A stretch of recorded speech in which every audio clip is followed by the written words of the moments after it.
Ce laboratoire a pour objectif d'introduire les bases fondamentales de l'électricité, c'est-à-dire, dans notre cas, la loi d'Ohm et comment combiner des résistances. La loi d'Ohm nous indique que pour un circuit ayant une résistance au passage du courant R, la tension aux bornes de ce circuit sera limitée par le produit entre la résistance, donc propriété intrinsèque du circuit électrique, avec le courant qui passe au travers. Alors, cette propriété intrinsèque du circuit, dans notre cas, comme on parle d'électricité, ce seront des composants qu'on mettra les uns à côté des autres ou les uns à la suite des autres. Et donc, chaque composant aura une propriété de résistance. Si on met deux résistances en série, donc l'une après l'autre, la résistance totale sera la somme de ces deux résistances. Tandis que si on place ces résistances en parallèle, c'est-à-dire l'une à côté de l'autre, eh bien, le courant pourra passer soit à gauche, soit à droite, et donc la résistance totale suivra cette loi en 1 sur la résistance totale sera 1 sur la résistance 1 plus 1 sur la résistance 2. C'est-à-dire qu'au plus on ajoute de résistance en parallèle, au plus la résistance totale diminuera. Le matériel nécessaire lors de cette expérience seront une source d'alimentation, un ampèremètre, un voltmètre, un bornier, diverses résistances dont vous pouvez récupérer les informations grâce au code couleur dans l'annexe de votre syllabus, et divers cordons de branchement, rouge, noir et de petits cordons de branchement bleus. Plus tard, lors de votre expérience, vous aurez aussi besoin d'un multimètre afin de mesurer la résistance totale de votre circuit. Avant de commencer vos manipulations, vous devez sécuriser le système. Donc lorsque vous avez allumé votre source de tension, vous pouvez régler le voltage, donc la tension, à l'aide du bouton voltage, et vous pouvez le régler sur 20 volts. Vous avez un bouton de réglage grossier qui est le voltage et un bouton de réglage plus fin qui s'appelle fine. Voilà, sur 20 volts. Donc là, actuellement, la tension est bien fixée, il n'y a pas de courant qui passe car la résistance est infinie.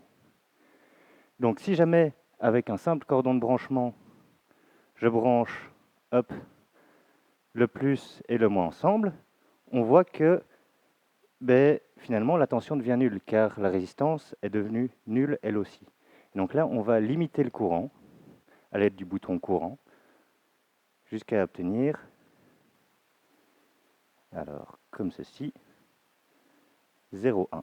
Donc 100 mA dans ce cas-ci. Cela évitera d'endommager le matériel. Voilà. Si j'enlève, j'obtiens à nouveau 20 volts. Vous pouvez maintenant brancher les résistances sur le bornier. Alors, vous observez ici qu'il y a un petit trou et que les contacteurs peuvent se visser et se dévisser. Pour brancher la résistance, vous engagez la résistance, le fil de la résistance dans le trou, comme ceci, et puis vous pouvez serrer. De cette façon, et faites la même chose des deux côtés.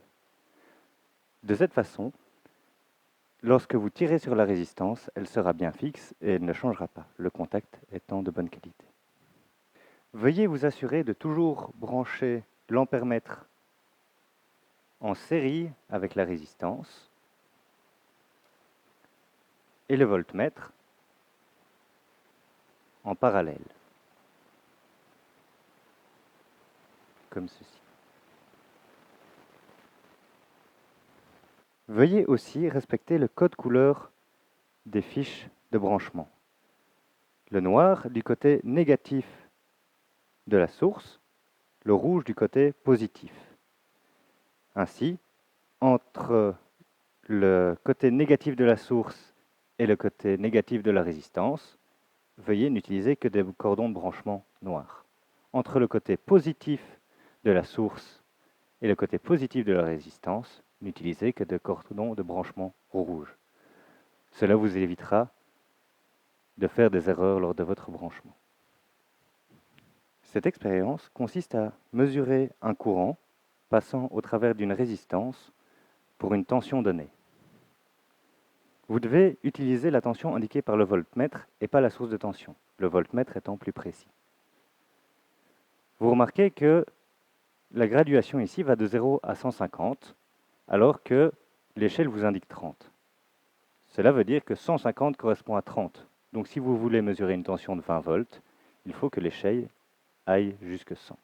Vous devez modifier la valeur de tension de la source de tension pour retomber sur une valeur de 100, comme ceci. Vous pouvez maintenant mesurer le courant indiqué sur l'ampèremètre, qui lui aussi a différentes échelles. 5 ampères, qui correspond donc au 100 ici, 1 ampère, donc 0 à 100 ici, 0,1 ampère, là on voit que l'aiguille bouge, et donc comme l'échelle de 100 correspond à 100 mA, on retombe aux alentours des 20 mA. Si jamais vous êtes sur une échelle trop petite, vous allez voir rapidement l'échelle bouger beaucoup trop haut. Et donc, commencez toujours par une échelle trop grande et puis diminuez petit à petit. Cela évitera d'endommager le matériel.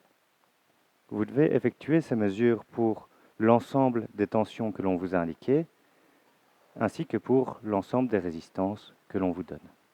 La seconde expérience est tout à fait similaire à la première, mais vous demande d'effectuer cette mesure pour des résistances placées en série ou en parallèle. Lorsque vous voulez mesurer la résistance totale de votre combinaison de résistance, vous devez débrancher votre circuit de la source de tension, du voltmètre et de l'ampèremètre. Ensuite, vous devez prendre le multimètre, le mettre en position de résistance, brancher un câble rouge sur le rouge, un noir sur le noir, et ensuite, là où vous aviez placé votre source de tension, branchez votre source, votre multimètre. Il vous indiquera la valeur de votre résistance.